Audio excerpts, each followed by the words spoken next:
Hello students, bete good morning. How are you? Fine. Okay. Bete we are going to start our new topic friction. Friction क्या होता है? ठीक है बेटे, friction क्या होगा? It is a reactionary force. ये क्या है? एक रिएक्शनरी फोर्स है. देखो न्यूटन ने क्या बताया था? न्यूटन थर्ड लॉ के अकॉर्डिंग क्या था? Every action there is equal and opposite reaction. ठीक है, तो हम किसी ऑब्जेक्ट के ऊपर कुछ फोर्स लगाते हैं. एक मिनट बेटे. ओके, ये देखो, ये हमारे पास एक ऑब्जेक्ट है. इस ऑब्जेक्ट के ऊपर ये दूसरा ऑब्जेक्ट हमने रखा हुआ है. तो बेटे जब मैं इसको मूव करवाता हूँ तो मैंने फोर्स लगाया. यहाँ पर न्यूटन ने क्या कहा था? Every action there is equal and opposite reaction. तो यहाँ पर ये फोर्स बना, तो इन दोनों कॉन्टेक्ट के बीच में, दोनों कॉन्टेक्ट, ये इंकपोर्ट और ये जो बुक है हमारी, इनके बीच में जो सरफेस है, उस सरफेस के ऊपर क्या लगता है? एक फोर्स लगता है. और उस फोर्स को हम क्या कहते हैं? फ्रिक्शन कहते हैं. ठीक है, तो it is a reactionary force which produces. कब प्रोड्यूस होगा? Which produces when action is there. वहां पर क्या होगा भाई? एक्शन होगा. एक्शन मीन्स हम जो हमारी इंकपोर्ट थी, उस इंकपोर्ट को मूव करवाने की जब कोशिश करेंगे तो तब वहां पर दोनों सरफेस के कांटेक्ट में क्या आएगा? एक रिएक्शनरी फोर्स होगा और उसको हम क्या कहेंगे बेटे? फ्रिक्शन कहेंगे. That is known as friction. ठीक है, तो फ्रिक्शन प्रोड्यूसेस, हम ये लिख सकते हैं, friction produces when one body. Friction कब प्रोड्यूस होगा? जब एक बॉडी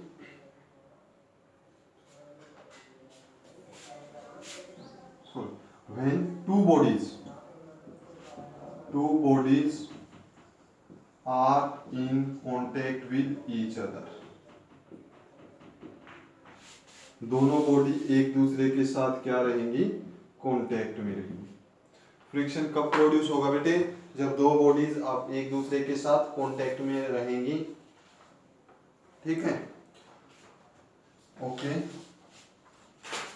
मिनट बेटे.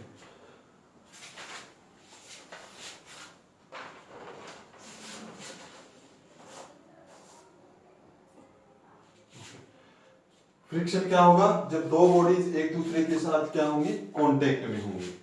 ठीक है, और हम एक को मूव करवाने की कोशिश करेंगे, तब दोनों सरफेस के कांटेक्ट में, दोनों बॉडीज के जो कांटेक्ट में है, सरफेस के ऊपर एक फोर्स लगेगा, उसको क्या कहेंगे? रिएक्शन. तो friction produces when two bodies are in contact with each other. We apply force on one body. हमने एक बॉडी के ऊपर फोर्स लगाया. We apply force on one body to move it.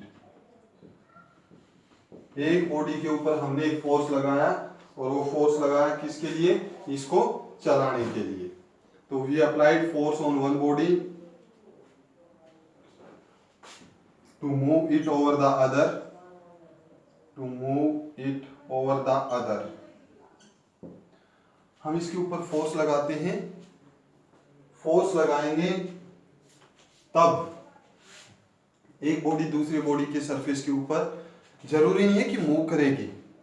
ठीक है, one body to intention of motion, intention to move it. हम इसको move करवाना चाहते हैं, भले ही ये मूव हो या ना हो, भले ही ये मूव ना हो. अब देखो बेटे, कंसेप्ट को क्लियर करो. ये हमारे दो ऑब्जेक्ट हैं. चलो इसको रहने दो, दूसरा ऑब्जेक्ट को लेते हैं. दूसरा ऑब्जेक्ट है हमारे पास, जैसे ये दूसरी नोटबुक है हमारे पास. एक ये नोटबुक है, एक ये नोटबुक है. हम क्या चाहते हैं? हम चाहते हैं बेटे इस नोटबुक को मूव करवाना चाहते हैं, जब इस नोटबुक को हम मूव करवाना चाहते हैं तो हमने पहले थोड़ा फोर्स लगाया, हमने कोई फोर्स नहीं लगाया।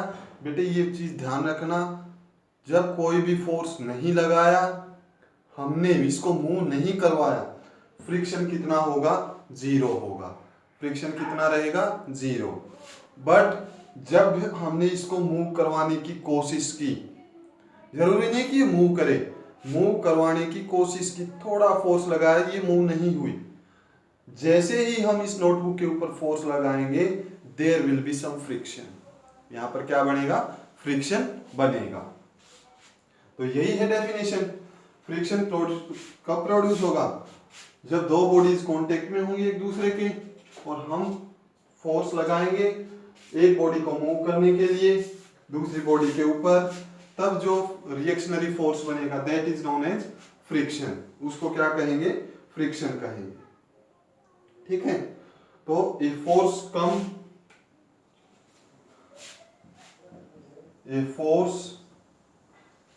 Comes as a reaction. एक फोर्स बनेगा, ठीक है, रिएक्शन के टाइप का बनेगा। हमने फोर्स लगाया, फ्रिक्शन क्या होगा? रिएक्शन टाइप का होगा। A force come as a reaction at the point of contact,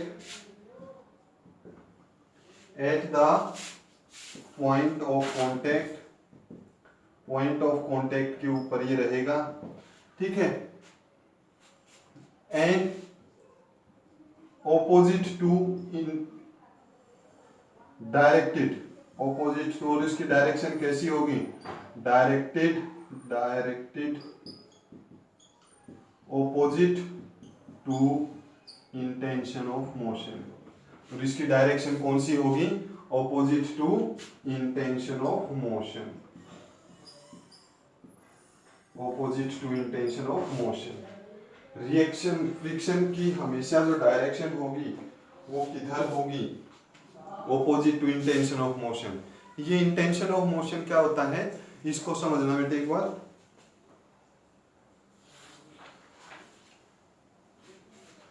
ये हमारे पास एक ऑब्जेक्ट है, इस ऑब्जेक्ट के ऊपर हम ये दूसरा ऑब्जेक्ट रखा हुआ है, ये एक ब्लॉक है, ये बी ब्लॉक है। मैंने यहाँ पर इस ब्लॉक को इधर लेकर जाना चाहा, ठीक है, तो इसका एक कंपोनेंट इधर बनेगा। तो बेटे ये जाना किधर चाहता है? इधर जाना चाहता है, तो फ्रिक्शन किधर हो जाएगा? Opposite to intention of motion. Intention of motion क्या होता है कि ऑब्जेक्ट जाना कहाँ चाहता है, हमारा ऑब्जेक्ट जाना कहाँ चाहता है, तो फ्रिक्शन की क्या हो जाएगा? Friction is opposite to intention of motion. ये ब्लॉक ये इधर जाना चाहता था राइट में, फ्रिक्शन किधर बनेगा? लेफ्ट में बनेगा। क्लियर हो गया? और it is an opposing force, ये एक अपोजिंग फोर्स भी होता है। It is an opposing force, ये क्या होता है? एक अपोजिंग फोर्स होता है। तो बेटे इसको रिवाइज करो। एक्चुअल में फ्रिक्शन क्या होता है? एक्चुअल में फ्रिक्शन होता है, सिंपल वर्ड्स में समझो, सिंपल वर्ड्स में एक ऑब्जेक्ट दूसरे ऑब्जेक्ट के ऊपर रखा हुआ है, हमने कोई फोर्स नहीं लगाया, जैसे ये ए बी के ऊपर रखा हुआ है। अब इसके ऊपर कोई फोर्स नहीं लगाया, सिंपली रखा हुआ है, जैसे ए बी, ये ए और ये बी एक दूसरे के ऊपर रखे हुए हैं, कोई फोर्स नहीं लग रहा। वो अलग बात है, ग्रेविटेशन वगैरह लगा हुआ है, रिएक्शन फोर्स लगा हुआ है, इसको मूव करवाने के लिए कोई फोर्स नहीं लगा हुआ, स्लाइड करवाने के लिए कोई फोर्स नहीं लगा हुआ। यहाँ पर फ्रिक्शन कितना होगा? 0। बट जैसे ही हम यहाँ पर फोर्स लगाएंगे to move the upper block या लोअर ब्लॉक, किसी भी एक ब्लॉक को हम मूव करवाने की कोशिश करेंगे, फ्रिक्शन कब प्रोड्यूस होगा? जब दो बॉडीज कांटेक्ट में होंगी एक दूसरे के साथ। We apply force on one body, हम एक बॉडी के ऊपर फोर्स लगाएंगे टू मूव इट। हम इसको क्या चाहते हैं कि ये मूव करे, कहां पर? दूसरी के ऊपर मूव करे। A force come as a reactionary force, एक दूसरा फोर्स आएगा रिएक्शन की तरह पर at the point of contact, point of contact जहां पर दोनों बॉडीज कॉन्टेक्ट में है, and directed opposite to intention of motion. और इसकी डायरेक्शन कौन सी होगी, opposite to intention of motion. Clear है। और ये फोर्स कैसा होता है, अपोजिंग फोर्स होता है। अपोजिंग फोर्स कैसे होता है बेटे, अपोजिंग फोर्स तो इस कारण होता है, देखो आपके पास बाइक है, आप 60 किलोमीटर पर आवर की स्पीड से जा रहे हो, आपने स्विच ऑफ किया, बाइक चलती जा रही है चलती जा रही है, आप देखते हो कुछ टाइम के बाद बाइक थोड़ी दूर जाकर रुक जाती है, ठीक है। तो क्यों रुकी वो, फ्रिक्शन के कारण। किसने अपोज किया आपके मोशन को, चलती हुई बाइक को किसने अपोज किया, चलती हुई बाइक को किसने अपोज किया भाई, फ्रिक्शन ने। तो ये क्या है, एक अपोजिंग फोर्स है। क्लियर। तो बेटे नेक्स्ट यहाँ पर अब हम डिस्कस करेंगे nature of friction.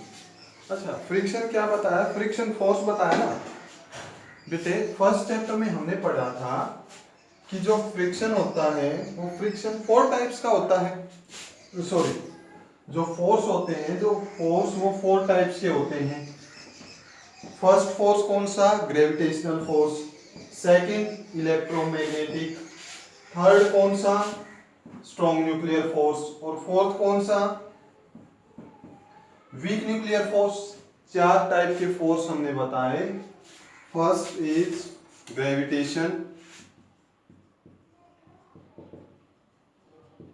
Second electromagnetic. Nature of friction force, nature of हमारा टॉपिक रहेगा नेचर ऑफ फ्रिक्शनल फोर्स, कि फ्रिक्शनल फोर्स कैसा होता है, कैसा उसका नेचर होता है।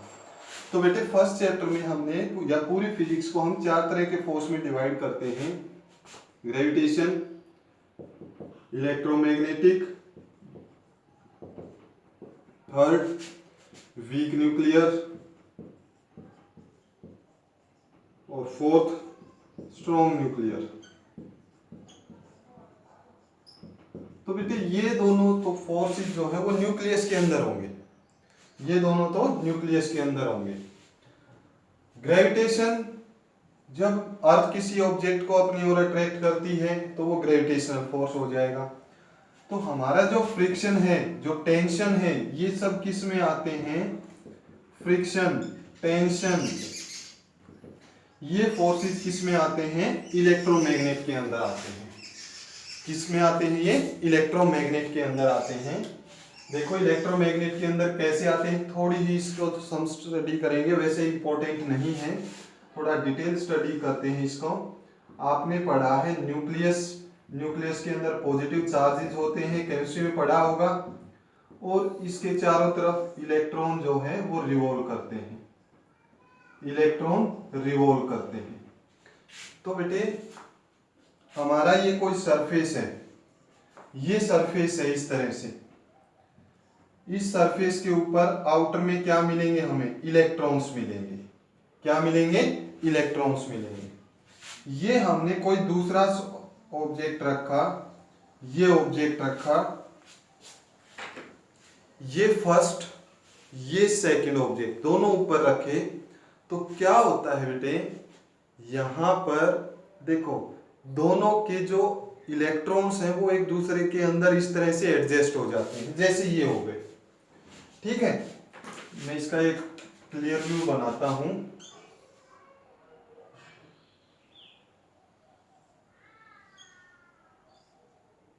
इस तरह से, ठीक है, ये फर्स्ट सरफेस, ये सेकंड सरफेस, ये इलेक्ट्रॉन यहां पर आया, ये वैकेंट जगह थी यहां पर, ये माइक्रोस्कोप, सॉरी हमने बड़ा बनाया है बेटे, ये नैनोस्कोपिक बहुत कम लेवल होता है, पिकोस्कोपिक बहुत कम डिस्टेंसिंग के बीच में होता है, इलेक्ट्रॉन्स के बीच में।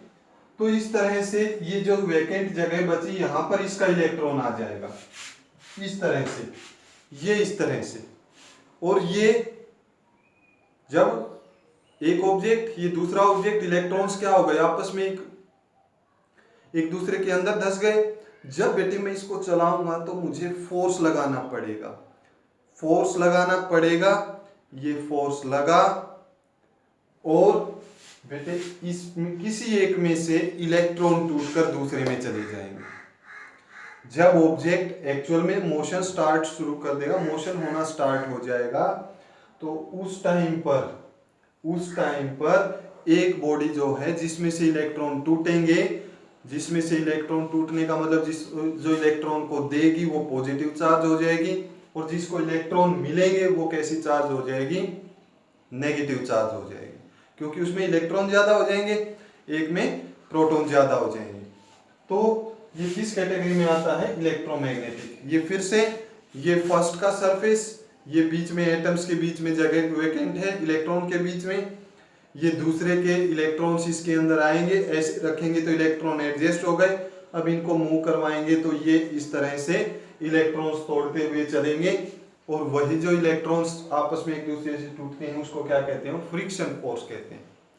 क्या कहते हैं उसको, हम फ्रिक्शन फोर्स कहते हैं। पहले ये माना जाता था कि रफनेस नहीं है, स्मूथ सरफेस है तो फ्रिक्शन नहीं होगा, बट बेटे इस थ्योरी ने सबको फेल कर दिया। हमने बहुत स्मूथ सरफेस बनाए बट फिर भी वहां पर फ्रिक्शन हुआ। तो ये थ्योरी आई कि यहाँ पर कौन सा है, इलेक्ट्रोमैग्नेटिक। मॉडर्न व्यू क्या है कि फ्रिक्शन हमारा कैसा फोर्स है, इलेक्ट्रोमैग्नेटिक। एक और बेटे यहाँ पर आपके पास ये दो ऑब्जेक्ट हैं, इसको मूव करवाना इजी है या इसको लिफ्ट करना इजी है। सोचो, अपनी दोनों हाथ की उंगलियों को ऐसे एक दूसरे के अंदर डालो, क्या इसको मूव करवाने में फोर्स लग रहा है या लिफ्ट करने में फोर्स लग रहा है। तो मूव करवाने में फोर्स लग रहा है, लिफ्ट करना बहुत इजी है, लिफ्ट करना बहुत इजी है। तो फिर आप कहोगे जी गाड़ी को तो हम पुश कर रहे हैं, गाड़ी को चला रहे हैं और गाड़ी को उठाने में बहुत ज्यादा फोर्स लगेगा, गाड़ी को हम पुश कर रहे हैं। बेटे वो टायर के कारण है, ठीक है, टायर के कारण है। अगर कंप्लीट टायर उतार के जब आप पुश करोगे ना, तब पता लगेगा कि एक्चुअल में क्या ठीक है और क्या गलत है। तो ऑब्जेक्ट को पुश मूव करवाना, ठीक है, बहुत हार्ड है, लिफ्ट करना बहुत इजी है। तो यहाँ से बेटे इतना ही समझो कि हमारे जो फ्रिक्शन फोर्स, जो इलेक्ट्रोमैग्नेट है वो कैसा फोर्स है, फ्रिक्शनल फोर्स है, या फ्रिक्शनल फोर्स किस कैटेगरी में आता है, इलेक्ट्रोमैग्नेटिक फोर्सेस की कैटेगरी में आता है। ओल्ड व्यू क्या थी, स्मूथनेस के ऊपर डिपेंड करता है।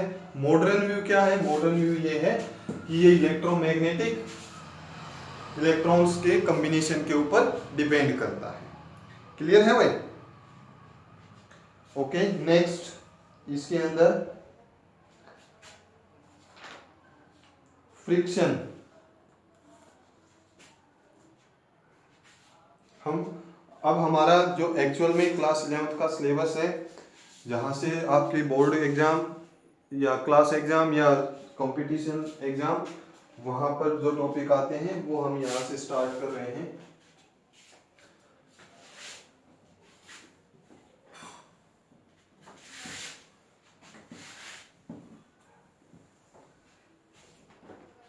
तो बेटे सबसे पहले है हमारे पास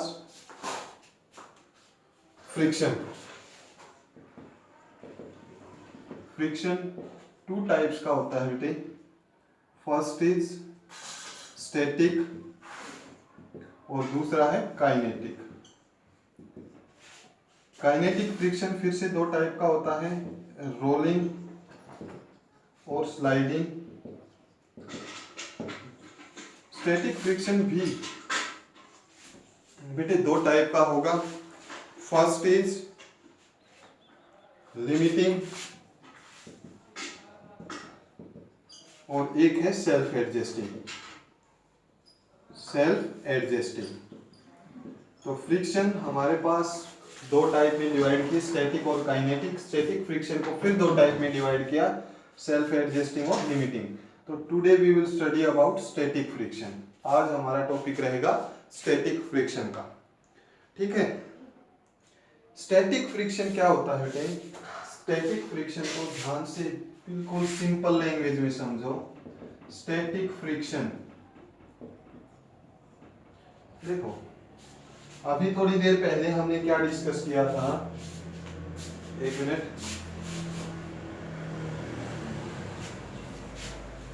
ये हमारे पास दो ऑब्जेक्ट हैं बेटे, दो ऑब्जेक्ट हैं, हम एक के ऊपर इसके ऊपर फोर्स लगा रहे हैं। एक मिनट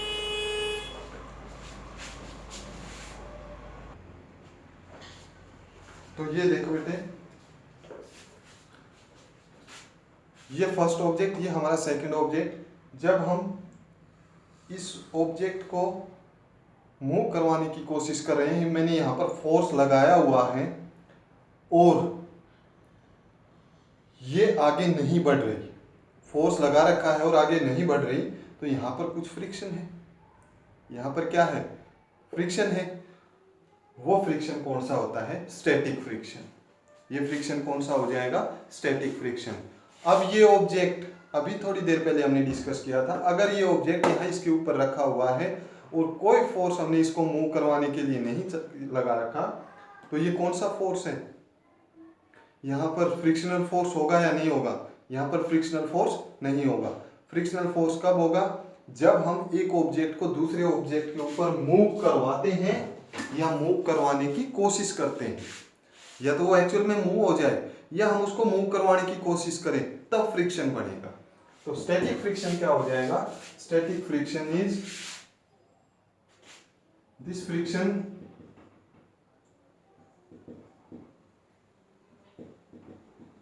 इज देयर, ये फ्रिक्शन होगा व्हेन द ऑब्जेक्ट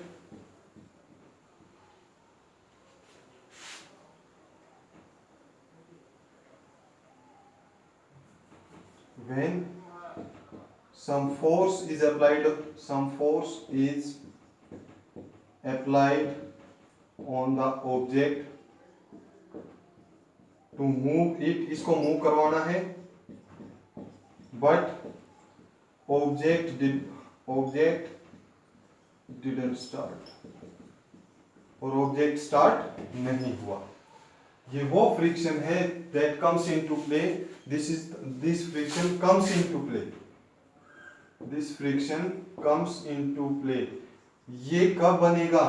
ये बनेगा जब हम कुछ फोर्स लगाएं, some force is applied on the object, किसी ऑब्जेक्ट के ऊपर कुछ फोर्स लगाया, किसके लिए? उसको मूव करवाने के लिए, बट ऑब्जेक्ट डिडंट स्टार्ट, या एक्चुअल या but motion of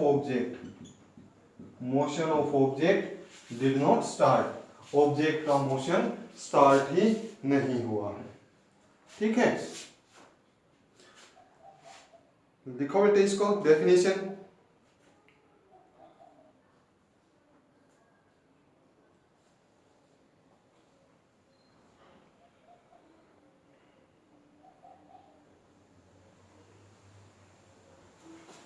clear? Definition clear हुई बेटे? ये कभी कब बनेगा? जब ऑब्जेक्ट मूव नहीं करेगा। अब देखो, हमने कब तक बनेगा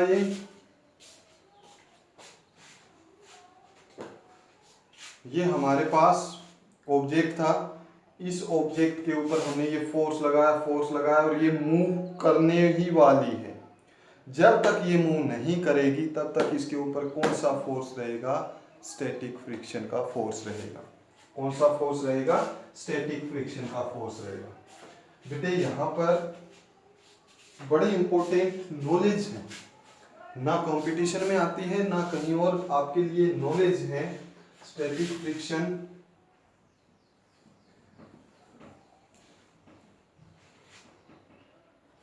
देखो, स्टैटिक फ्रिक्शन के अंदर क्या होगा? सबसे पहले it blocks the point of contact. ये ब्लॉक करेगा बेटे, पॉइंट ऑफ कॉन्टेक्ट को क्या करेगा? ब्लॉक करेगा। कैसे ब्लॉक करेगा वो हमें देखना है। ठीक है, ये हमारे पास ग्राउंड है, ये बी पॉइंट, ये ए पॉइंट, ये सी पॉइंट, ये ग्राउंड है, ये बाइक का व्हील है। ध्यान से समझना भाई, नॉलेज है बस। ठीक है, ये ग्राउंड, ये व्हील, ये ए बी सी पॉइंट है, तो ये बाइक का व्हील है मोटरसाइकिल का। अब ये मोटरसाइकिल का व्हील जो है आगे जाना है। आगे जाने के लिए बेटे ध्यान से समझना, आगे जाने के लिए पॉइंट बी को किधर जाना पड़ेगा? इधर जाना पड़ेगा, पॉइंट ए किधर जाएगा बेटे, सोचो थोड़ा। आगे जाने के लिए पॉइंट बी को किधर जाना पड़ेगा, आगे की तरफ जाना पड़ेगा। पॉइंट बी किधर जाएगा, पीछे।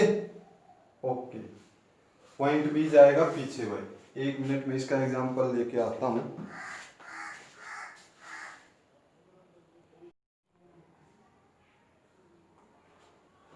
ये देखो बेटे, ये हमारा बी पॉइंट है और ये ए पॉइंट है।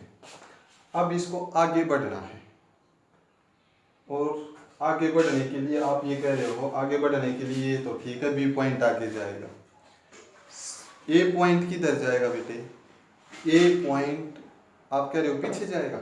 ओके, चलो ये आगे गया, ये पीछे, ये तो वही घूम रहा है, ये तो वही घूम रहा है।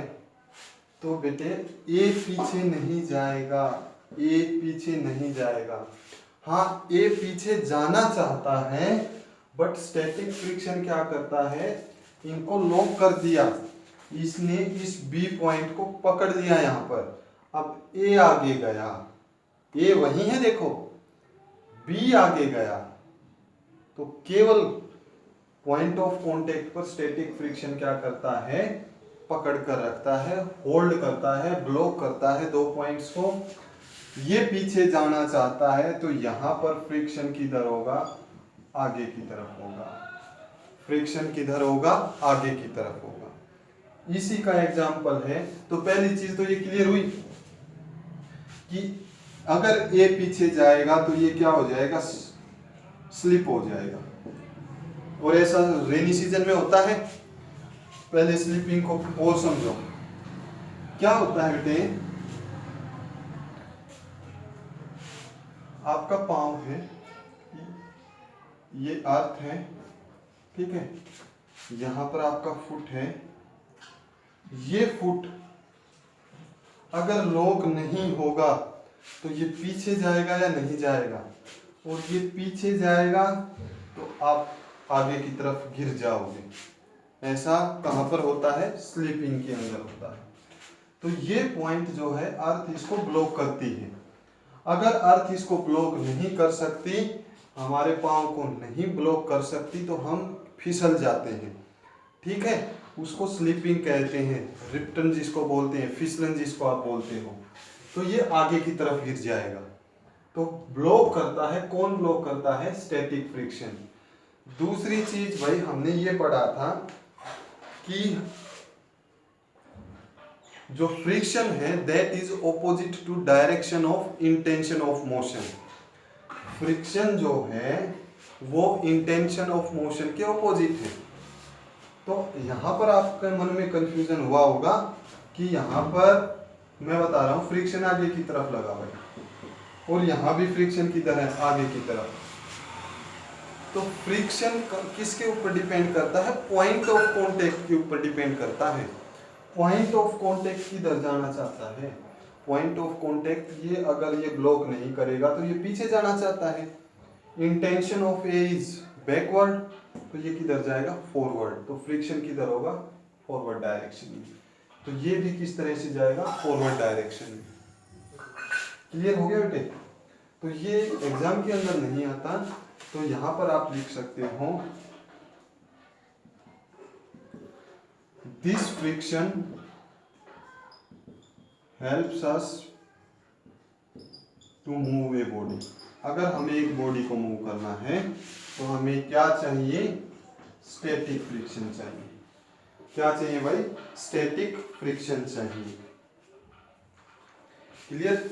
इसको नोट करो बेटे, अपने वर्ड्स में कुछ लिखना है वो लिख सकते हो आप।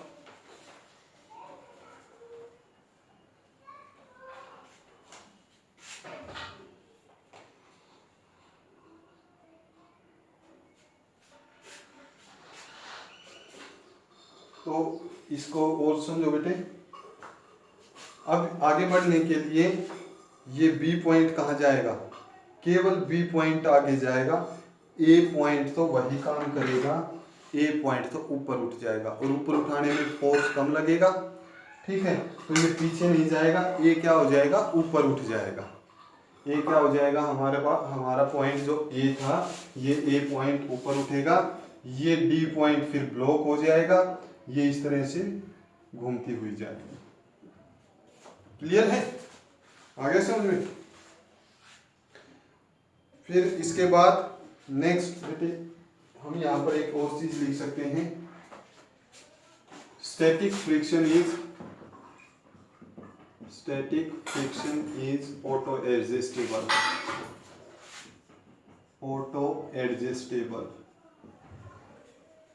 स्टैटिक फ्रिक्शन जो है ना वो क्या होता है, ऑटो एडजस्टेबल। ये अपने आप को एडजस्ट करता है, ये अपने आप को एडजस्ट करता है। कैसे एडजस्ट करता है समझो,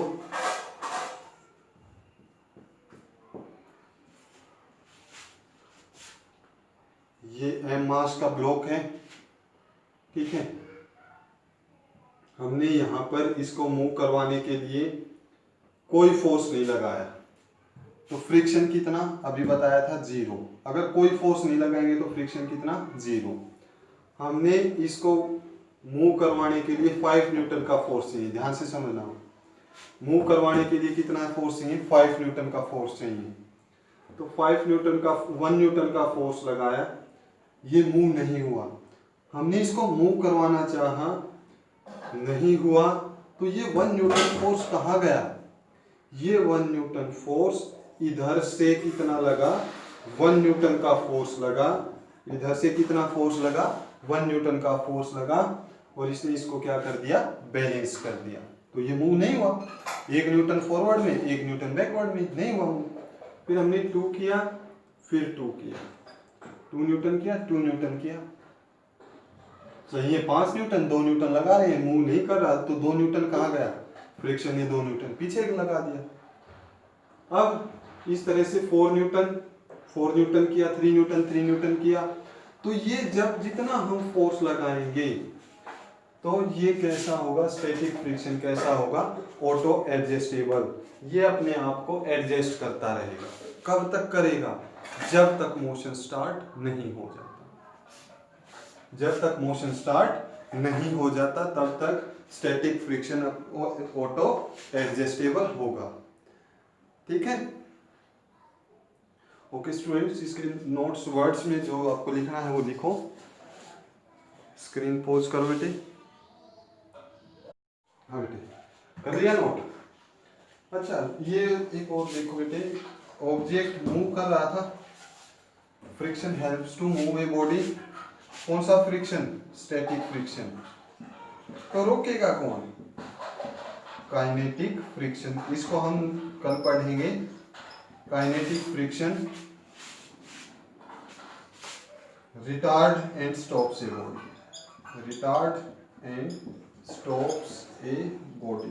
ये एक बॉडी को रिटार्डेशन मतलब उसकी स्पीड कम करता लाएगा और उसको रोकने में हेल्प करेगा। चलाने में कौन हेल्प करेगा, स्टैटिक फ्रिक्शन, और रोकने में कौन हेल्प करेगा, काइनेटिक फ्रिक्शन। कैसे, इसको हम कल डिस्कस करेंगे। अभी हम स्टैटिक फ्रिक्शन पढ़ रहे हैं, तो स्टैटिक फ्रिक्शन के अंदर हम पढ़ रहे हैं ऑटो एडजस्टेबल, अपने आप एडजस्ट करता हुआ जाएगा, ठीक है। कोई फार्मूला नहीं होगा स्टैटिक फ्रिक्शन का, कोई फार्मूला नहीं होगा।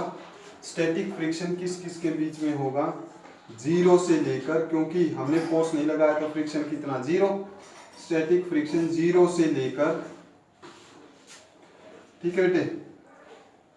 फोर्स ऑफ फ्रिक्शन जो है वो लिमिटिंग फ्रिक्शन के बीच में होगा, लिमिटिंग फ्रिक्शन 0 और लिमिटिंग फ्रिक्शन के बीच में रहेगा। स्टैटिक फ्रिक्शन किस किस के बीच में रहेगा, स्टैटिक फ्रिक्शन रहेगा 0 और लिमिटिंग फ्रिक्शन के बीच में, 0 और लिमिटिंग फ्रिक्शन के बीच में रहेगा। क्लियर है, आ गया समझ में, ठीक है भाई। तो नेक्स्ट टॉपिक हमारा कौन सा होगा, लिमिटिंग फ्रिक्शन। चलो लिमिटिंग फ्रिक्शन को पढ़ते हैं। आई थिंक स्टैटिक फ्रिक्शन आपको समझ में आ गया होगा अब तो।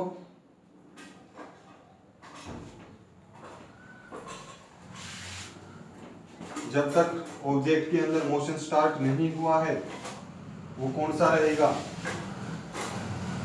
स्टैटिक ओके, स्टैटिक कैसा होता है? ऑटो एडजस्टेबल, अपने आप को एडजस्ट कर लेता है। दूसरा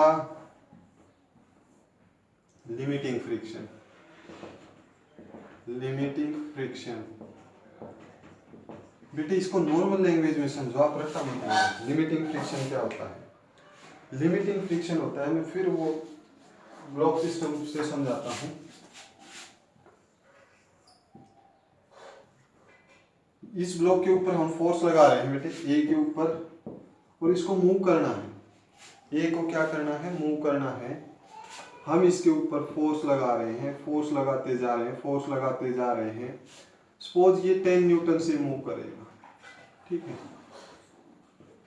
या हमने इसके ऊपर 1 न्यूटन फोर्स लगाया, नहीं मूव किया, स्टैटिक फ्रिक्शन कितना होगा? 1 न्यूटन।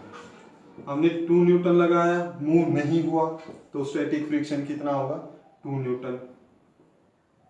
हमने 3 न्यूटन लगाया, फिर भी मूव नहीं हुआ, तो स्टैटिक फ्रिक्शन कितना होगा? 3 न्यूटन। हमने 4 न्यूटन लगाया, फिर भी मूव नहीं हुआ, तो स्टैटिक फ्रिक्शन कितना होगा? 4 न्यूटन।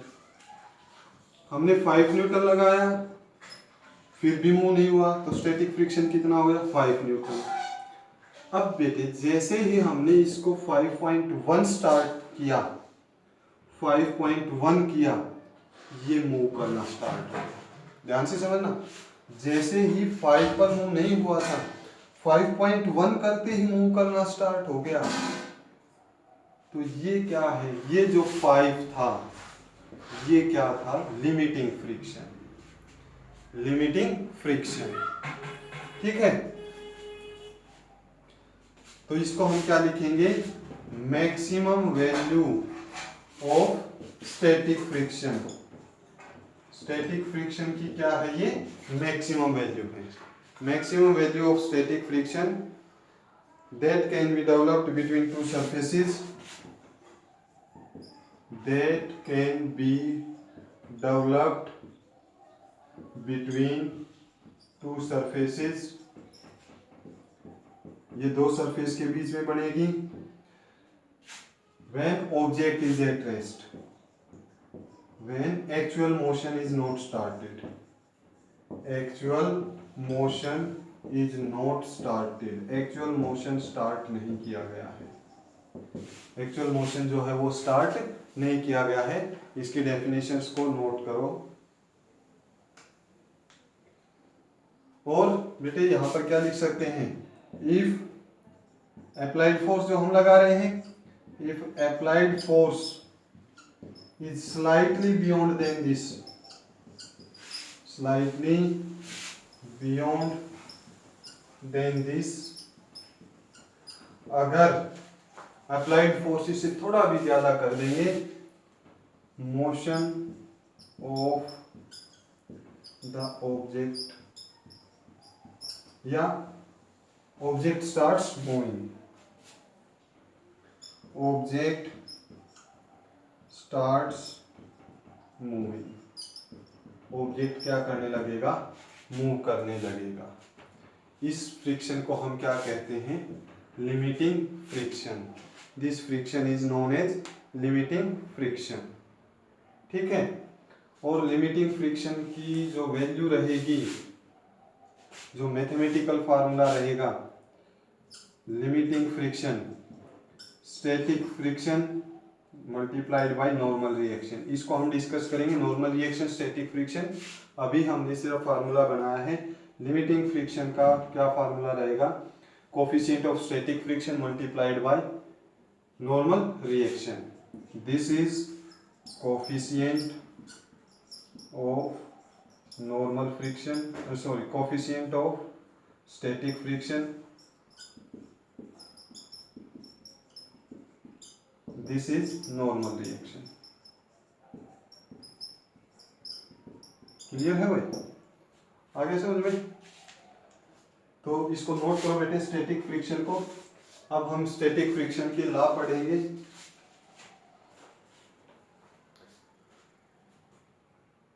स्टैटिक फ्रिक्शन के क्या पढ़ेंगे? लॉ पढ़ेंगे।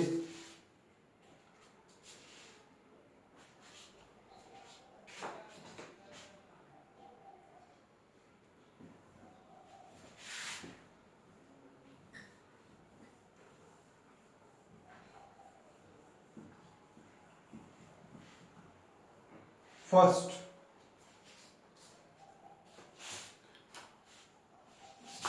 Laws of limiting friction.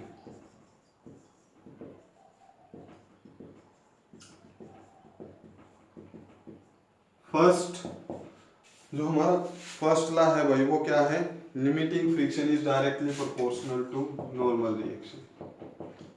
Limiting friction is directly proportional to normal reaction. ये किसके डायरेक्टली प्रोपोर्शनल रहेगी, नॉर्मल रिएक्शन के। सपोज ये ब्लॉक रखा हुआ है, ये m मास है, नीचे कितना है mg, तो ऊपर क्या होगा, नॉर्मल रिएक्शन। हमने पढ़ा था कि ये टेबल ना नीचे जा रही ना ऊपर जा रही, ये ब्लॉक भी ऊपर नहीं जा रहा है, ये ब्लॉक नीचे भी नहीं जा रहा। तो न्यूटन थर्ड लॉ के अकॉर्डिंग पेयर में बनेंगे फोर्स, तो नीचे mg है तो ऊपर क्या हो जाएगा, रिएक्शन। ये टेबल इसको रिएक्ट करेगी और उसको क्या कहते हैं, नॉर्मल रिएक्शन। तो लिमिटिंग फ्रिक्शन किसके लिए ऊपर डिपेंड करेगा, normal reaction means wait of body. Wait of body के ऊपर डिपेंड करेगा, हमेशा नहीं करेगा, फ्लैट सरफेस पर करेगा, हमेशा नहीं करेगा। ये आगे चलकर हम डिस्कस करेंगे। वेट ऑफ बॉडी कब, when plane is normal, when there is horizontal plane, जब क्या हो, हॉरिजॉन्टल प्लेन हो। क्लियर है। एग्जाम्पल देख सकते हो बेटे। एग्जाम्पल ये है कि हम किसी ऑब्जेक्ट को मूव करवाना चाहते हैं। साइकिल को हमने पुश किया, थोड़ा वेट था, पुश करवा दी। ट्रक को पुश करवा के दिखाओ बेटे, तो किसके ऊपर डिपेंड करेगा, नॉर्मल रिएक्शन। कार को कर सकते हो, बस को करके दिखाओ।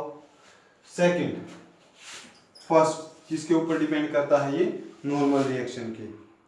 ठीक है। नेक्स्ट है limiting friction do not depend upon area of contact, do not depend upon area of contact. Limiting friction जो है एरिया ऑफ कॉन्टैक्ट के ऊपर डिपेंड नहीं करेगा। कैसे नहीं करेगा, देखो भाई, एक मिनट फ्रेंड्स,